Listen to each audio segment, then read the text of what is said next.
Chama kuongezeka ndani ya klabu ya Simba anaweza kuleta impact kwa sababu zifuatazo. Ukiangalia falsafa ya Simba ni timu ambayo inapiga mpira biliana, ni mpira wa kumiliki, na Chama kwa mpira pale Chama anaendana nao. Tukiangalia Chama msimu uliopita alikuwa ndani ya klabu ya Simba, alifanya vizuri na miaka 4 mfululizo ambapo Simba ilikuwa inachukua ubingwa, lakini baadaye ndani ya miaka kadhaa Simba ilifanya vibana.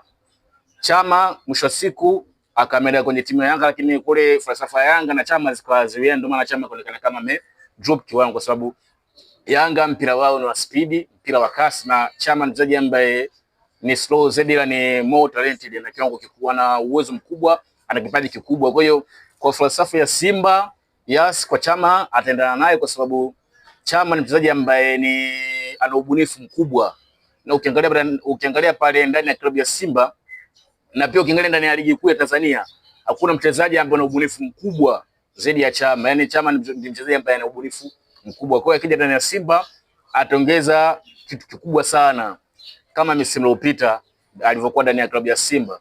Lakini watu wanaweza wote kulingana na umri wake. Yes, of course umri wake ni umri mkubwa, lakini kwa jinsi ilivyokuwa Simba, Chama itamfavor kwa sababu Chama ni mchezaji ambaye sio wa kasi na Simba ichezi mpira wa kasi sana. Kwa hiyo Chama kija ndani ya Simba anaweza kuleta impact kubwa na itakuwa ni chaguo sahihi.